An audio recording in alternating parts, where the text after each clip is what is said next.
Sou aluna Diana da Silva Lima, da Faculdade Unimes, do curso de História.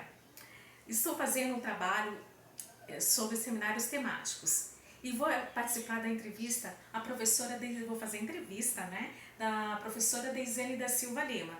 Professora Deisiane, seu estado civil? Solteira. Você mora e atua? Em Santos. Professora, seja muito bem-vinda. Obrigada. Muito obrigada. Professora, a senhora atua há quantos anos na profissão de educadora? Mais ou menos uns 24 anos. Por que você escolheu como especialização a neuropedagogia clínica institucional?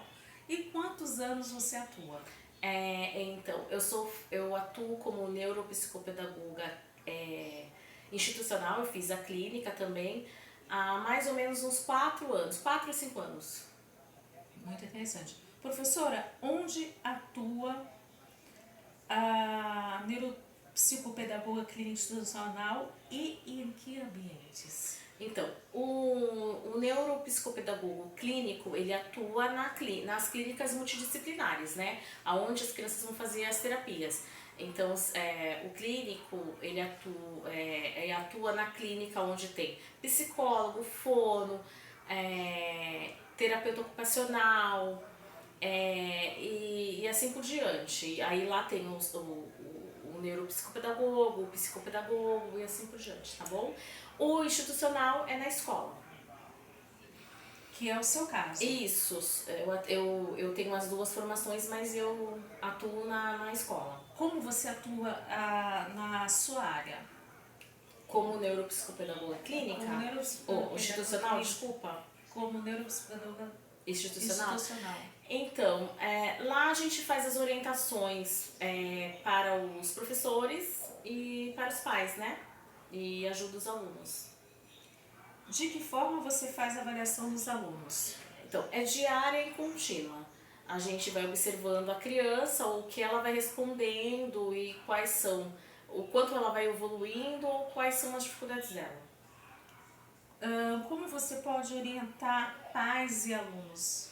Então, como neuropsicopedagoga, quando um professor ele aponta alguma dificuldade da criança, ele observa alguma coisa, eu vou lá, faço a observação da criança, faço as anotações, a gente chama os pais para uma reunião e aconselha os pais a procurar ajuda profissional. Então, assim, se a criança apresenta uma dificuldade de fala, a gente orienta a procurar fono.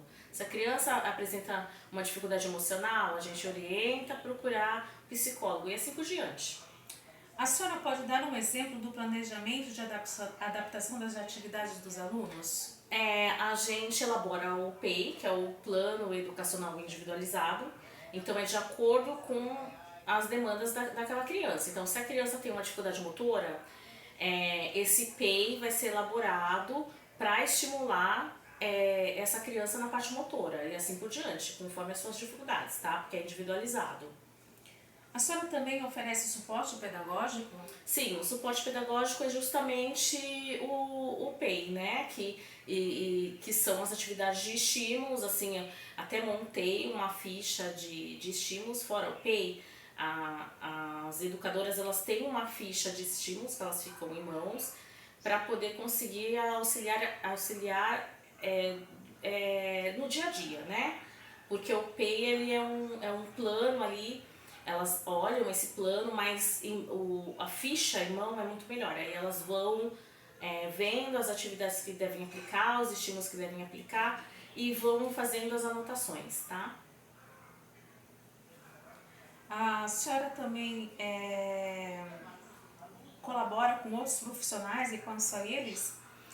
Então, sim, de certa forma sim, a colaboração, tem a colaboração dos professores, né, que o neuropsicopedagogo faz muito essa colaboração na escola, mas também com os profissionais, os especialistas que vão solicitando os relatórios. Então, quando vai, por exemplo, um psicólogo solicita um relatório, juntamente com o professor, a gente elabora um relatório e encaminha para esse profissional.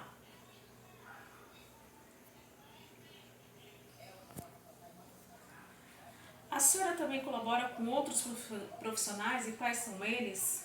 Então, já falei, os outros profissionais são os especialistas, né? Além da escola, quando eles solicitam um relatório ou marcam uma reunião, normalmente essa reunião é virtual, aí a gente passa o que acontece, porque eles querem saber como anda o desenvolvimento da criança dentro da escola. Muitos pedem relatório, mas um ou outro solicita reunião. Aí, juntamente com o professor, a gente elabora um relatório e caminha para esse profissional. Às vezes é um psicólogo, um fonoaudiólogo e assim por diante. A senhora faz identificação precoce das dificuldades de aprendizagem dos alunos? Sim, sim. Nessas observações diárias e durante os estímulos a gente faz essa identificação, é quando a gente marca a reunião com os pais para poder estar passando essas dificuldades que a gente encontrou. A senhora trabalha com educação inclusiva de que forma? Então, dentro da escola, com os meus alunos, eu também elaboro o PEI para os meus alunos, aplico as atividades de estímulo e como neuropsicopedagoga na parte das orientações. Como a senhora vê o seu papel como mulher profissional atuante na sociedade? A mulher é uma grande colaboradora na sociedade. Na verdade, acho até que é a maior colaboradora. E nós sofremos muito preconceito, porém estamos aqui firmes e fortes e resistentes. Então, a mulher é muito importante dentro da sociedade, em todas as áreas. Professora Deisiane, foi uma satisfação entrevistá-la. É uma satisfação também fazer parte da sua família, ser sua irmã, e agradeço pela sua participação nesse trabalho de seminários temáticos. Muito obrigada. Eu que agradeço, boa sorte no seu trabalho. Obrigada.